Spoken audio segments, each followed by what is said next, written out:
Jack from Cultaholic.com. You smell nice today. Thank you very much, Tom. That's very nice. Nice shirt as well. Thank you, mate. Cheers. Ooh. Been no Dar shenanigans. Very complimentary this morning. This is your second news video of the day. It is indeed. It's my first. First one, number one. Why try harder?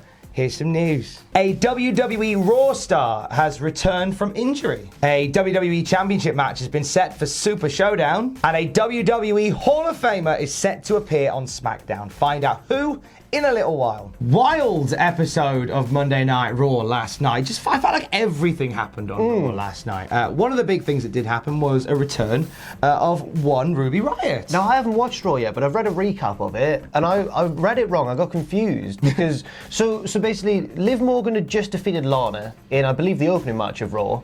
And then Ruby Riott came along, and I read it as Ruby Riott attacks Lana and helps Liv Morgan out. But no, she attacked Liv Morgan. But Tom, they're friends. What? I couldn't believe it.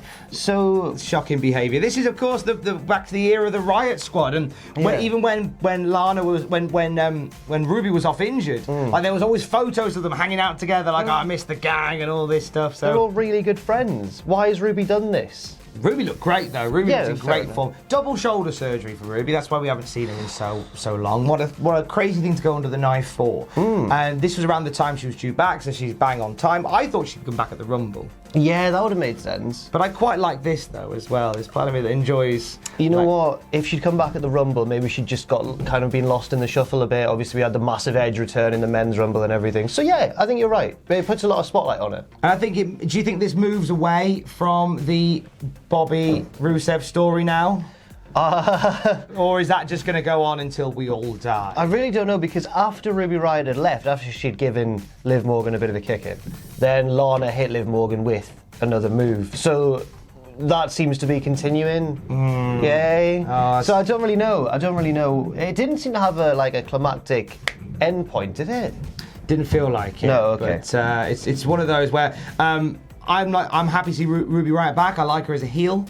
I think there's some lovely potential with her and Liv Morgan to have maybe a little splinter-off feud. Yeah. If Rusev and My Barbie are still going to be cracking on. Yeah. A little splinter-off thing with those two. Yeah, fair enough. Good to see her back as well. Yes. By the way, if you can hear that, the cleaners are in. Yeah. Cleaners, we're putting over the cleaners here. Oh yeah, they do a great job. Yeah. I'm not complaining, but if you can hear it, then yeah. I personally am complaining. I'm not complaining. No. Also on Raw last night, we had a match set for Super ShowDown, the Saudi show of the quarter that takes place February 27th. Yes, so we weren't sure who Brock Lesnar was going to face. I'm not too invested in the match anyway, just because he's probably going to keep the title heading into WrestleMania. Yeah. But now I'm a little bit more excited than I previously was, given that we now know who he will be facing thanks to a result on this week's Raw. Indeed, after a triple threat match between Bobby Lashley, Seth Rollins and Ricochet, it was big old Ricky. It was Ricky. Pinning big old Bobby. Clean as a whistle. Seth Rollins was incapacitated outside of the ring. Ricochet hit the big 630. How does he do that? And pinned Bobby Lashley, and now he'll go on to face Brock Lesnar. And immediately, as a congratulations, it was like literally as his music has gone to the dun dun dun dun bit, literally Lesnar was in the ring bombing him with an F5. Now, thanks, mate. See you in Feb. I hope, given the way that I'm not sure whether this match is going to give Ricochet a fair shout or not. I really don't think he'll win, obviously, but Lesnar has previously, as we all know, worked really well with smaller, more nimble guys like Ricochet, like Ricochet, Rick O'Shea, like in that his full real name. Yes, so like the likes of Balor, he had a really good match with Rollins. Even though he's tall, he is nimble and more slight than Lesnar.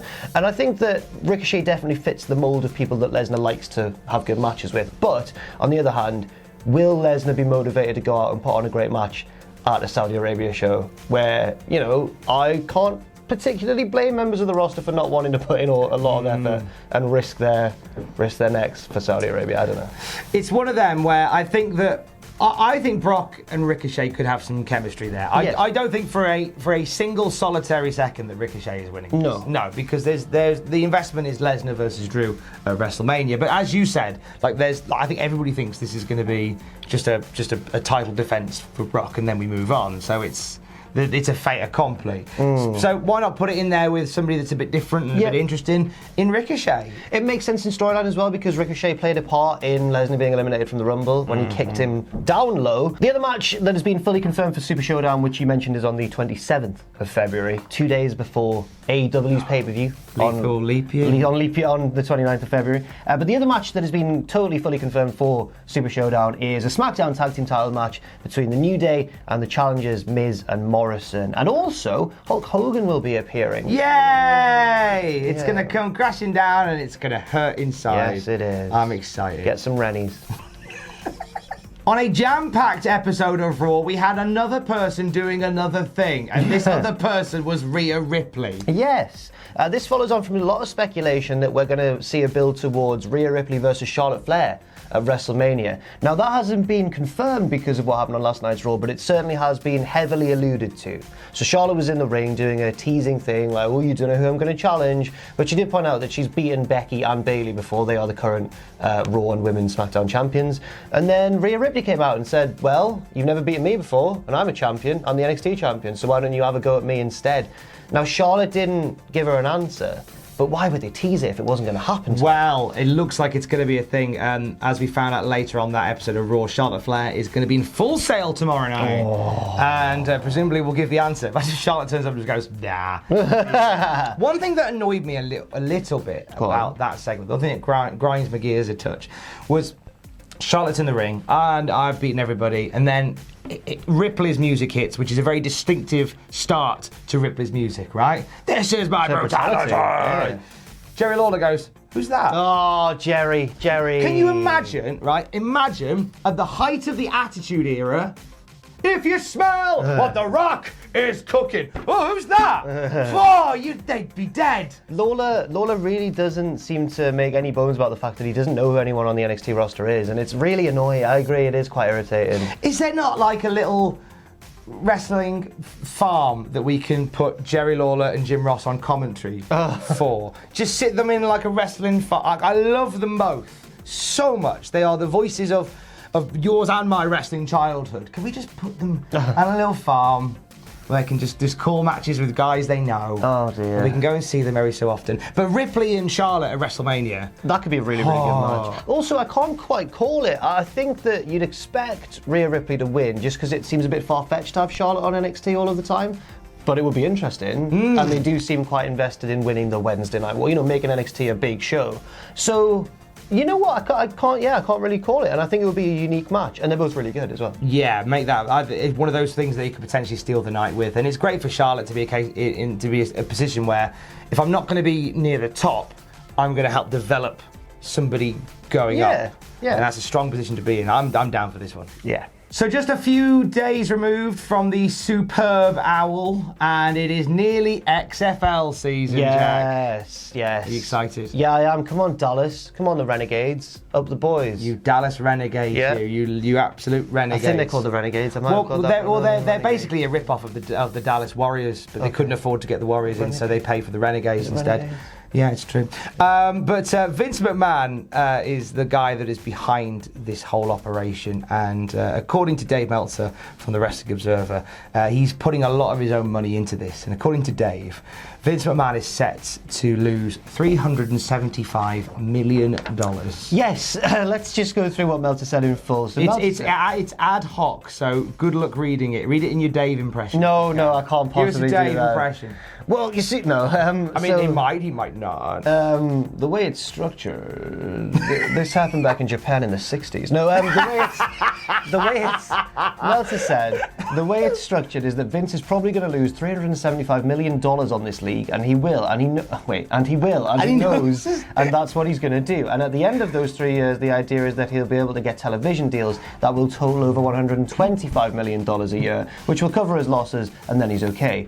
There's a lot of factors involved in that. Again, the ratings are one of them. If these stations feel it's valuable to pay that much, it's not as long of a shot as everyone thinks. So I'm going to do a quiz one day, which is this a quote from Dave Meltzer or Vicky from Little Britain? Yeah, but the way it's structured, Vince is going to lose $375 million. Now, I think what he's saying, that if we cut through all of that, it sounds like the way that Meltzer's saying there is that it sounds like a huge loss, but it's an investment, and if it works out well, then he'll cover his losses. A lot of the people who are investing in WWE, a lot of the stockholders and shareholders, there was concerns about where this capital was coming from, and Vince has said, "Look, this is all my own money. Wow, I'm investing in this." So it's like this is no. He really wants to run a football league, doesn't he? Do you know what? Just let him. And let JR and Lawler commentate on it. Just let him crack on with it. It's on from next week. I think I watched again the announcement thing that Vince McMahon did where he said it's coming back. I think even then he's got no grand ideas that it's going to be immediately number one. Whereas last time he was like, we're going to kick football's ass. Whereas this time it was like, look, it's a different product, it's for a different audience. You know, we're starting humbly, we'll start from the bottom and then we'll hear. But are we going to get to watch it in the UK? I'm sure there'll be outlets elsewhere. But I think I saw that. I think I saw a thing on Twitter recently, but don't take my word for that. That might be. I think I saw something. I think UK TV Gardens or something is going to be shown, like ITV Drama or something. Like It'll that. be on Challenge. I hope it's on Challenge. Right after Takeshi's Castle.